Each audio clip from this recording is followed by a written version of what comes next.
Alhamdulillah wa syukurillah asyhadu an la ilaha illallah wa asyhadu anna Muhammadan abduhu wa rasuluh. Hadis nomor 566.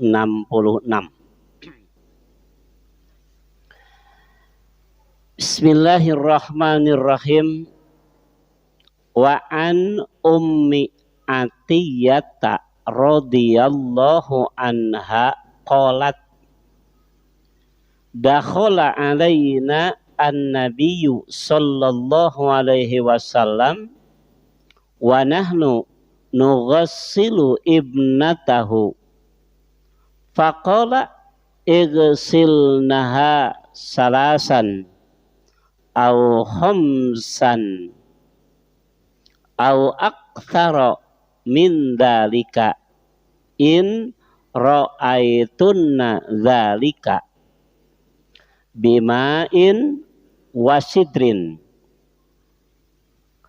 waj'alna fil akhirati kafura au syai'an min kafurid muttafaqun alaih. Wa an ummi Atiyata, dan terima dari Ummi Atiyah radhiyallahu anha, semoga Allah meridhoinya. Qalat, ia berkata, dakhala alaina an-nabiyyu sallallahu alaihi wasallam, Nabi masuk di kalangan kami. Wa nahnu, sedangkan kami, nughsilu ibnatahu, sedang memandikan putrinya. Faqala, lalu Nabi bersabda, igsilnaha salasan,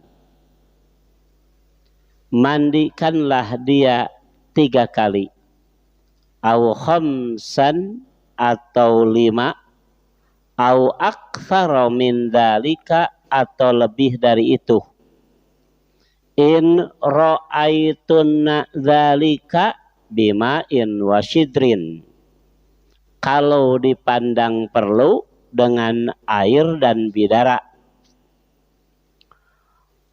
Waj'alna fil akhirati, dan jadikanlah yang akhir, kafura, dicampur kapur barus, au syai'an min kafura, atau sedikit dari kapur barus. Muttafaqun alaih, hadis muttafaq alaih.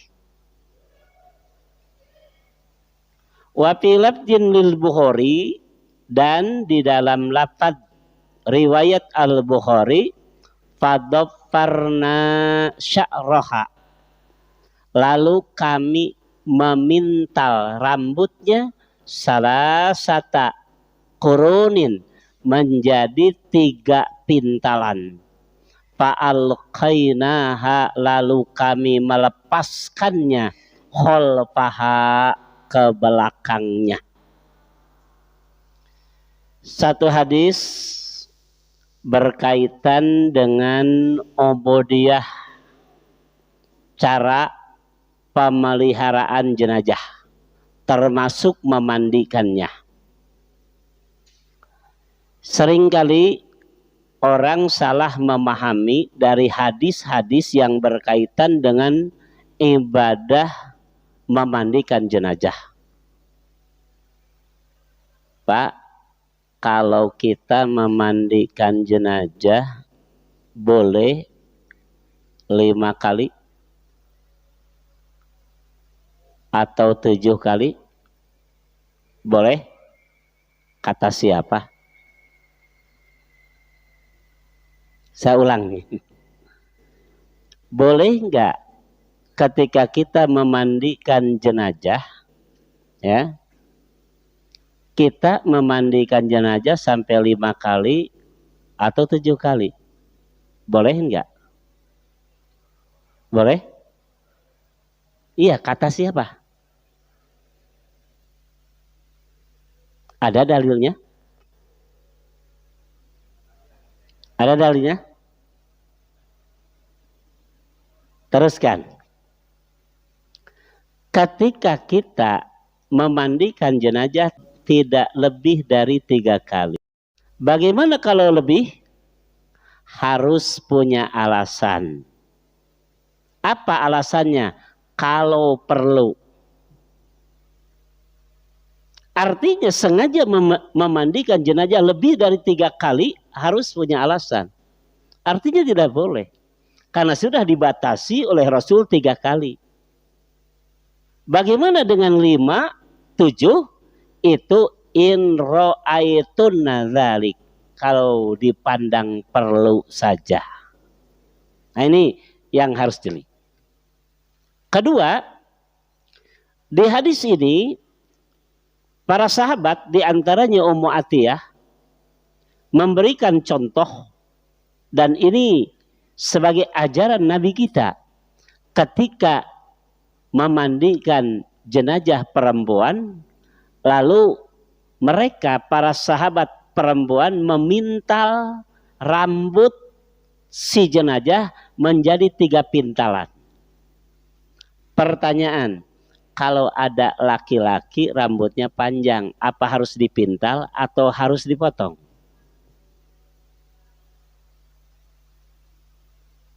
Gimana? Nih, ada laki-laki rambutnya panjang seperti perempuan. Ketika dia dimandikan, apa rambutnya harus dipintal seperti perempuan karena panjangnya, atau harus dicukur dulu seperti laki-laki? Ada yang jawab? Dicukur dulu atau dipintal seperti perempuan? Dipintal. Ya. Kalau begitu, kalau laki-laki yang rambutnya panjang kemudian dipintal rambutnya, pertanyaan, kain kapannya berapa lembar? Jadi Boki bingung. Berapa? 3. Kenapa dipintal? Karena kan pintalan itu bagi perempuan. Sebab begitu. Kita ngaji saja dulu. Nanti kita akan menjawab itu dengan dalil. Secara umum, Nabi SAW mengajarkan kepada kita cara memandikan jenazah. Yang pertama, nih secara umum ada 4 yang harus diperhatikan ketika kita memandikan jenazah. Ini maaf seringkali di kita ini jarang diperhatikan. Barangkali nanti kalau nanti kita meninggal, boleh berpesan, boleh wasiat. Aku tidak dimandikan kecuali oleh orang yang tahu ilmu. Silakan itu. Karena seringkali di jenazah. Yang pertama, ingat, yang memandikan jenazah harus siap menjaga rahasia yang ada pada jenazah. Kalau tidak bisa menjaga rahasia, maka dia terjerumus ke neraka, mending tonga ibakan. Kenapa? Nabi SAW menjanjikan ketika orang memandikan jenazah lalu dia bisa menjaga rahasia yang ia temukan, yang ia lihat di jenazah. Jangan sampai tercecer keluar. Jadi kalau ada kejanggalan yang kita lihat dari jenazah, jangan sekali-kali kita ngomong kepada yang lain. Jadi ini ternyata orang yang memandikan jenazah itu harus disumpah dulu. Sanggup nggak? Kalau nggak sanggup jangan. Kenapa seperti itu? Nabi SAW menjanjikan orang yang memandikan jenazah lalu dia bisa menjaga rahasia yang ada pada jenazah. janji Allah, dia diampunkan semua dosa-dosanya sampai ia bersih dari dosa seperti orang yang baru lahir dari rahim ibunya. Tidak main-main ini. Nabi menjanjikan orang yang memandikan jenazah lalu dia sanggup menjaga rahasia jenazah tidak tercecer keluar. Tidak seorang pun diberitahu bahwa jenazah itu punya aib. Cukup dia yang tahu. Maka Nabi menjanjikan dosa-dosa orang itu diampunkan Allah sampai ia seperti baru lahir dari rahim ibunya. Berdasarkan dalil di kitab Syu'abul Iman di juz ke-11 di halaman 457 dari sahabat Ibu Aisyah radhiyallahu an bahwa Rasul sallallahu alaihi wasallam bersabda, "Man ghassala mayyitan," siapa yang memandikan mayit jenazah, fa'adda bihil amanah, lalu ia bisa menjaga amanah sampai tidak ada yang tercecer keluar. Dengan orang terdekat saja tidak dikasih tahu, bungkam saja, cukup dia yang tahu. Yakni Allah yubsya minhu inda dzalik, dia tidak menyebarkan apapun yang ia lihat dari jenazah. Pokoknya tidak ada seorang pun yang ia kasih tahu, cukup dia saja. Ini aib dari jenazah. Maka Nabi Shallallahu Alaihi Wasallam menjanjikan kana min dunubihi, adalah dosa-dosa orang itu, wa khotoyahu, dan kesalahan-kesalahannya, kayaumi waladathu ummuhu, dihapuskan oleh Allah seperti ia baru lahir dari rahim ibunya. Barangkali yang mau diampunkan dosa belajar memandikan jenazah dan siap menjaga amanah. Karena ini kan perbuatan enteng, ya, amal yang mudah, tapi pahalanya sangat besar. Sejajar dengan apa? Ada yang tahu? Sejajar dengan apa? Sejajar dengan orang haji dan hajinya mabrur. Tidak enteng kan? Besar sekali pahalanya. Tapi syaratnya itu menjaga amanah. Yang kedua, cucilah anggota wudhunya dan dahulukan bagian yang kanan, sebagaimana dijelaskan oleh Imam Al-Bukhari dalam kitab Sahih beliau juz ke-1 di halaman 423 dari Ummu Atiyah radhiyallahu anha qalat lamma ghasalna bintan Nabi sallallahu alaihi wasallam, ketika kami memandikan putri Nabi sallallahu alaihi wasallam, qala lana, Nabi bersabda kepada kami, wa nahnu nughassiluha, dan kami sedang memandikan putrinya. Nabi menyatakan ibda'u bima yaminiha, dahulukan dari anggota kanannya, wa mawadi al-wudu, dan anggota wudunya. Ini yang kedua. Ini secara umum. Yang kedua, yang ketiga, hati-hati jangan menyakiti jenazah. Ukurannya seperti kita menyakiti orang yang masih hidup. Jadi kalau memandikan sampai ada jenazah jatuh dan sebagainya, ini tidak boleh terjadi. Ini harus hati-hati.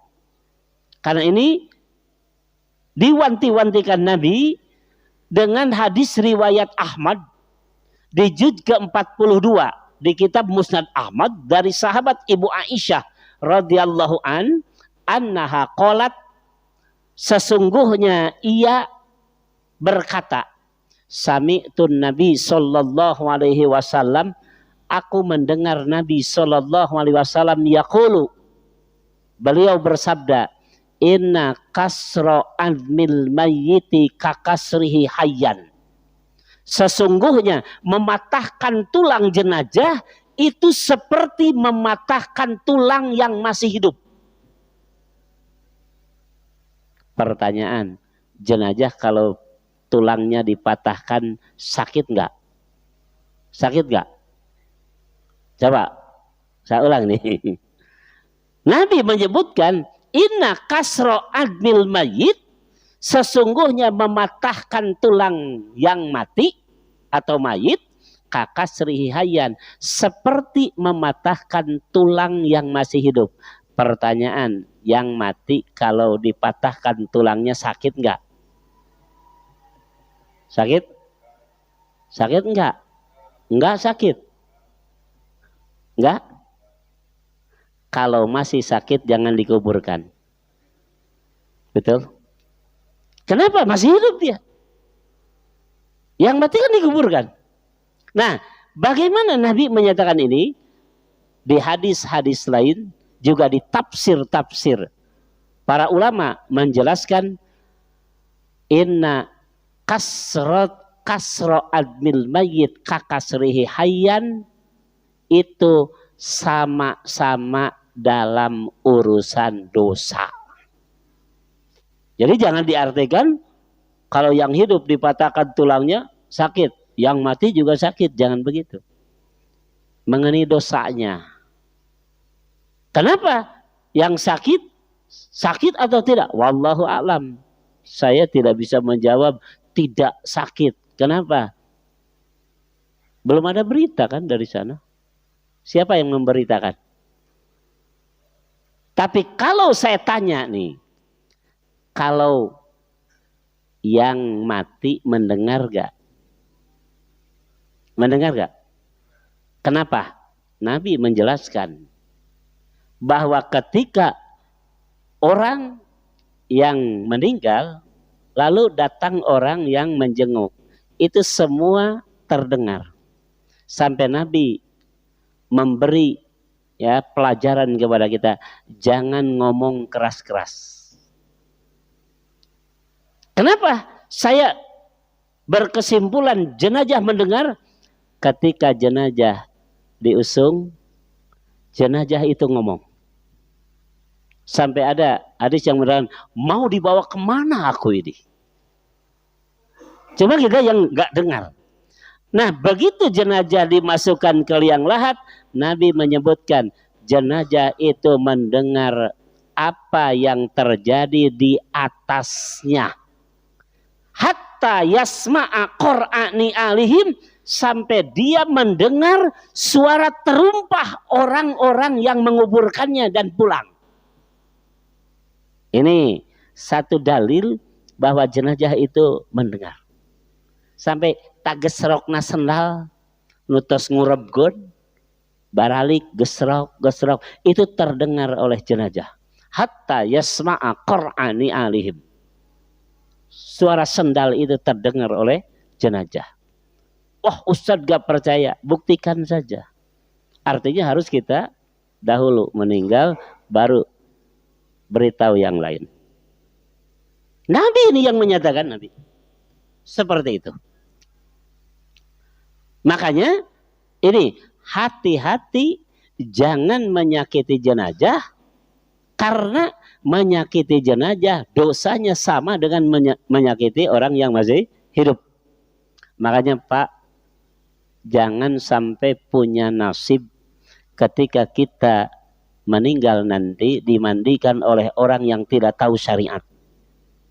Makanya harus ada di antara kita yang siap tampil menjadi ya orang yang siap memandikan jenazah kapanpun dengan melaksanakan syariat yang diajarkan Rasul. Jangan sampai terjadi ada orang yang memandikan jenazah sampai ditekan-tekan perutnya sampai harus keluar kotorannya. Jangan. Dan ini tidak diajarkan dalam syariat. Ini menyakiti jenazah. Dan ini tidak boleh dilakukan. Lalu saya ingat ada seorang ulama di daerah saya yang cara memandikan jenazah itu seperti itu, sampai ditekan-tekan itu, sampai harus habis kotoran jenazah di dalam perut. Nah, begitu saya tanya, Pak Kiai, kenapa sampai harus seperti itu? Dia jawab, mudah dan seolah-olah tidak pakai argumen yang bisa diandalkan. Menurut saya nih, kenapa jawabnya? Orang meninggal itu kan mau menghadap Allah. Sedangkan orang mau menghadap Allah itu tidak boleh membawa kotoran. Itu kan jawaban dalil bukan? Bukan dalil itu. Ini logikanya begitu. Kalau orang meninggal itu kan akan menghadap Allah. Orang akan menghadap Allah itu harus bersih dari kotoran. Dia bilang seperti itu. Saya saat itu ngomong seperti ini, Pak Kiai. Tadi Pak Kiai sholat duhur ya. Oh iya, menghadap siapa itu? Menghadap Allah. Kenapa Pak Kiai nggak diurut dulu? Saya ngomong seperti itu. Ini kan logika pakai logika, ya. Kenapa? Kalau menghadap Allah itu harus bersih dari kotoran, kenapa Pak Kiai ketika sholat duhur tadi tidak diurut dulu seperti jenazah tadi? Nah, baru dia mengerti dan paham. Kenapa harus seperti itu? Selama tidak ada dalil dan keterangan dan ajaran Rasul tidak boleh melakukan itu. Malah yang ada Rasul menyebutkan inna kasra'at bil mayyit kakasri hayyan. Menekan-nekan perut jenazah seperti menekan-nekan perut yang masih hidup itu. Seperti itu. Jangan dilakukan. Ya bersih dari hadas, bersih dari kotoran, ya yang biasa saja. Karena orang menghadap Allah itu bawa air kencing, bawa kotoran di perutnya, tidak harus dikeluarkan. Yang tidak boleh itu yang sudah keluar. Yang keempat, tutuplah auratnya. Nah ini jarang sekali diperhatikan. Ya, menutup aurat jenazah. Kalau kita tahu, aurat perempuan itu semua badannya, seluruh badannya itu tidak boleh kelihatan. Artinya ketika memandikan jenazah perempuan tidak boleh ada yang terlihat sekalipun oleh perempuan yang memandikannya. Ini etika yang diajarkan Rasul.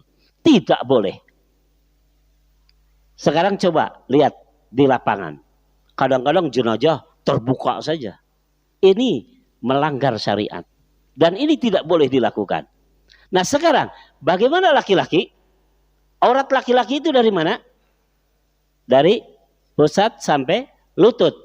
Maka batas yang itu tidak boleh kelihatan oleh siapapun sekalipun dia yang memandikan. Ini aturan syariat. Dan ini harus diperhatikan. Orang yang memandikan jenazah harus tahu secara hukum. Kenapa? Dalam hadis riwayat Abu Daud. Ini di Sunan Abu Daud di juz kelima. Di halaman 58. Nomor hadis 3140. Hadis dari Ali bin Abi Thalib radhiyallahu anin Nabi sallallahu alaihi wasallam qala. Kata Ali ini, Nabi sallallahu alaihi wasallam bersabda, la tubarriz fahidaka. Wahai Ali, jangan kau perlihatkan pahamu. Ini barangkali bagi anak-anak muda yang hobi olahraga. Silakan olahraga, tapi jangan melanggar syariat. Orang sepak bola celananya sampai mana? Di atas lutut. Pahanya kelihatan. Ini kemunkaran. Apa bedanya dengan perempuan memperlihatkan aurat? Karena aurat perempuan seluruh badannya, aurat laki-laki dari lutut sampai pusat. Artinya daerah itu tidak boleh kelihatan oleh siapapun kecuali yang muhrim dengannya. Soktah alasan olahraga pakai celana sampai kelihatan paha dari mana dibolehkan dalam agama. Ini kan ada. Yang ada itu boleh dilakukan, tidak boleh berseberangan dengan syariat. Ini laki-laki. Makanya ketika orang memandikan jenazah, daerah itu jangan terlihat sekalipun oleh orang yang memandikan.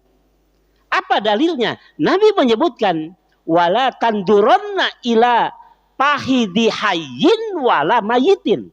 Dan jangan sekali-kali kamu sengaja melihat paha orang yang masih hidup atau paha orang yang sudah meninggal.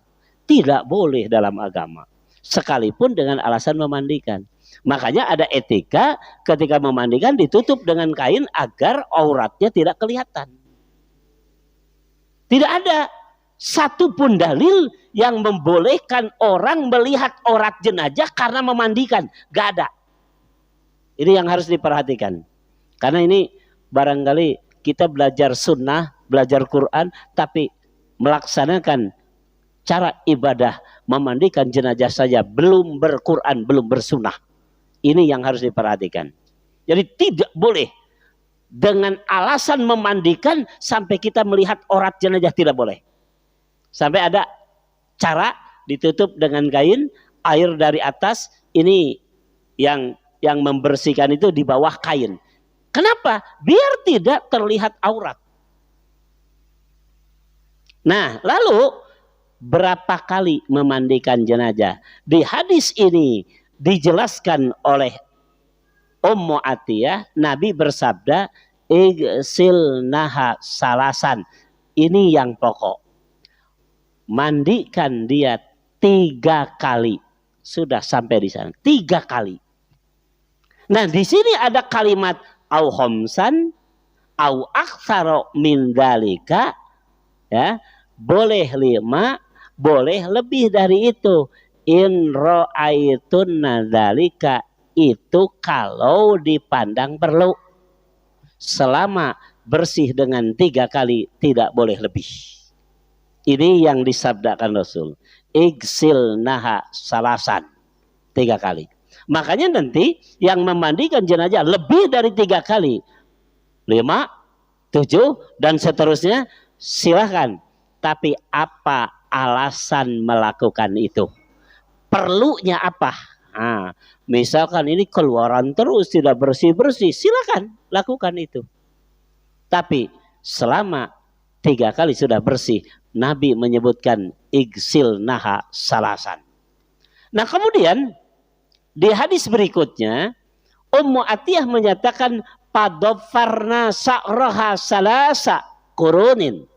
Kami memintal rambut putri Rasul itu menjadi 3 pintalan, kemudian dilepaskan ke belakang. Jadi dipintal 3 pintalan, kemudian dikebelakangkan. Nah, pertanyaan tadi, kalau laki-laki panjang harus dipintal seperti perempuan karena panjang rambutnya? Tidak sama sekali. Kenapa? Karena yang diterangkan dalam dalil, dipintal 3 pintalan itu kalau yang dimandikan itu siapa? Perempuan. Kalau begitu boleh enggak ya perempuan rambutnya pendek seperti laki-laki atau laki-laki rambutnya panjang seperti perempuan? Boleh? Boleh tidak? Boleh? Sian ditanya dalil ya. Boleh? Kenapa? Kenapa? Ini siapa yang dimandikan? Putri Rasul. Rambutnya panjang. Ini perempuan. Lalu bagaimana dengan laki-laki? Pendek. Kan itu? Kenapa? Nanti ada dalil Hurem saja yang panjang rambutnya ditegur oleh Rasul. Seperti itu. Ya. Haram? Lah. Bisa jadi karohah. Nah, kemudian yang terakhir, kaum muslimin bersengketa, ikhtilaf namanya ya, berkaitan dengan orang yang memandikan jenazah wajib mandi. Ini satu golongan. Kelompok yang kedua, orang yang memandikan jenazah tidak perlu mandi. Ini yang mana yang benar? Ini harus dijawab secara dalil. Yang pertama, di kitab Musnad Ahmad di juz ke-13 di halaman 188 ada satu hadis dari Abi Ishaq. Annahu sami'a Aba Hurairah, dia mendengar Abi Hurairah yaqulu berkata, qala Rasulullah sallallahu alaihi wasallam. Rasul sallallahu alaihi wasallam bersabda, man ghassala mayyitan falyagtasil. Ini yang pertama, hadis yang sahih. Siapa yang memandikan jenazah, hendaklah ia mandi. Dengan hadis ini, kelompok yang pertama mengatakan orang yang memandikan jenazah, lalu dia mau sholat jenazah, dia harus mandi dulu. Ini keterangannya. Riwayat Ahmad. Di Musnad Ahmad di juz ke-13. Yang kedua, di juz ke-15-nya, ada satu hadis dari Abi Hurairah juga. Nabi bersabda, man ghassala mayyitan falyagtasil. Siapa yang memandikan jenazah, hendaklah ia mandi. Waman hamalahu, dan siapa yang mengusungnya, falyatawaddo, hendaklah dia berwudu. Ini Musnad Ahmad juz ke-15. Dengan dua hadis ini, kelompok pertama menyatakan bahwa orang yang memandikan jenazah itu harus mandi kalau dia mau sholat. Jadi kalau begitu, memandikan jenazah itu masuk dalam kategori hadas apa? Menurut hadis ini, hadas apa? Hadas besar. Seperti orang hubungan suami istri. Buktinya apa? Harus mandi. Mengusungnya hadas kecil. Buktinya Nabi menyebutkan falyatawaddo, berwudulah. Nah, ini kelompok pertama. Sedangkan kelompok yang kedua ini dijelaskan oleh Imam As-San'ani dalam kitab Subulus Salamnya juz ke-1 di halaman 100. Kata Imam As-San'ani, qala Ahmadu. Imam Ahmad mengatakan innahu mansuhun. Hadis yang tadi yang mengatakan bahwa siapa yang memandikan jenazah hendaklah ia mandi, secara hukum terhapus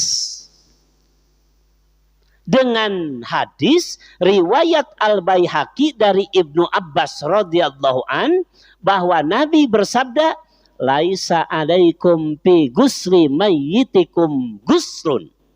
Tidak ada kewajiban bagi kalian yang memandikan jenazah harus mandi. Idza ghasaltumuhu, apabila ia memandikan jenazah itu. Kenapa? Inna mayyitakum, karena sesungguhnya jenazah di antara kalian itu yamutu tahiron, dia mati dalam keadaan bersih. Walaisa binajasin, dan tidak termasuk najis. Nah, ini hadis yang kedua. Maka secara hukum hadis yang memerintahkan siapa yang memandikan jenazah hendaklah ia mandi. Siapa yang mengusung jenazah hendaklah ia wudu. Terhapus secara hukum dengan hadis yang ini. Nabi menyatakan tidak ada kewajiban bagi orang yang memandikan jenazah untuk mandi. Tidak ada. Nah, bagaimana Imam Al-Bukhari memandang dua hadis yang ini? Imam Al-Bukhari ihtajja itu mengambil hujah ya, dari dua hadis yang tadi. Pertama, kalimat man ghassala mayyitan falyagtasil. Siapa yang memandikan jenazah hendaklah ia mandi. Imam Al-Bukhari menyebutkan al-amru lin-nadbi. Perintah itu menunjukkan sunnah. Kenapa menunjukkan sunnah? Karena Nabi menyebutkan di hadis riwayat Al-Baihaqi dari Ibnu Abbas, laisa alaikum fi gusli mayyitikum guslun. Tidak ada kewajiban bagi kalian yang memandikan jenazah itu harus mandi. Tadi diperintah, sekarang dinyatakan bukan wajib. Oleh karena itu, Imam Al-Bukhari menyatakan orang yang memandikan jenazah kemudian ia mandi, secara hukum melaksanakan yang sunnah. Bagaimana kalau tidak mandi? Nabi tidak menyatakan wajib. Kalau orang memandikan jenazah saya ibak, saya henteu. Bagus mandi? Bagus enggak? Bagus mandi. Kenapa? Karena sunnah. Sunnah. Bagaimana kalau tidak mandi? Tidak berdosa. Karena bukan wajib. Dan ini dikuatkan dengan satu hadis riwayat Al-Baihaqi yang ditulis di kitab Sunanul Kubra juz ke-1 di halaman 457, hadis dari Ibnu Umar. Kata Ibnu Umar, kunna nughassilul mayyita. Kami para sahabat memandikan jenazah.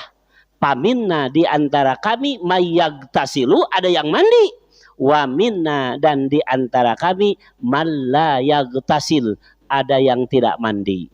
Nah, ini satu bukti bahwa mandi setelah memandikan jenazah hukumnya sunnah saja. Yang tidak mandi tidak kena dosa karena meninggalkan yang sunnah. Cuma kehilangan pahala saja. Itu saja barangkali yang dapat saya sampaikan. Mudah-mudahan sedikit menambah ilmu bagi kita semua.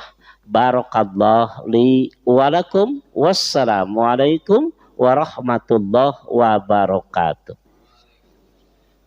Ikhwati iman, silakan yang tanyakan. Ada beberapa waktu lagi untuk masuk ke salat isya. Mangga. Mangga, silakan. Terima kasih. Ustadz, tadi yang mandi itu kan tidak boleh membuka rahasianya gitu kan. Berarti yang berkaitan dengan badannya mungkin itu ya. Atau dengan perbuatannya gitu. Tadi kan yang memandikan. Nah, kalau dengan badannya, apakah misalkan di badannya itu ketika dimandikan ada tato gitu? Ada apakah, aib. Ya? Aib. Aib ya. Ada aib. Ada apapun aib. Bentuknya. Apapun bentuknya. Ada aib. Ada aib ya. Ya tadi apakah tato itu apa termasuk suatu rahasia atau bukan gitu ya? Atau mungkin apa saja sih yang disebut aib itu? Kemudian yang kedua tadi yang meninggal itu tidak boleh disakiti. Bagaimana dengan proses otopsi misalnya itu saja? Itu saja, terima kasih. Ya. Yang pertama, ketika kita memandikan jenazah, kita wajib menjaga rahasia jenazah. Jangan sampai aibnya tercecer keluar. Lalu apa yang disebut aib itu? Apapun bentuknya. Apapun yang menjadi penyebab orang itu tidak mau diketahui yang lain, itulah aib. Apapun bentuknya. Ya. Apapun bentuknya. Pokoknya sekiranya itu diberitahu kepada yang lain, maka ini jadi penyebab ya dia malu ya. Padahal dia sudah meninggal ya. Maka itu disebut aib, dan ini tidak boleh dibocorkan keluar. Dan ini sebagai penentu jadi pahala ampunan dosa atau tidak. Nah gitu ya. Bocor saja rahasia keluar, maka ampunan dosa Allah cabut. Ini bahayanya. Yang kedua, tidak boleh menyakiti jenazah. Bagaimana dengan ya proses ya otopsi seperti itu? Apa boleh? Begini, yang hidup boleh nggak? Yang hidup boleh nggak? Seperti itu? Boleh? Boleh? Kalau ada keperluan. Bagaimana dengan yang mati? Sama kan? Nabi menyebutkan mematahkan tulang yang mati itu sama dengan mematahkan tulang yang hidup.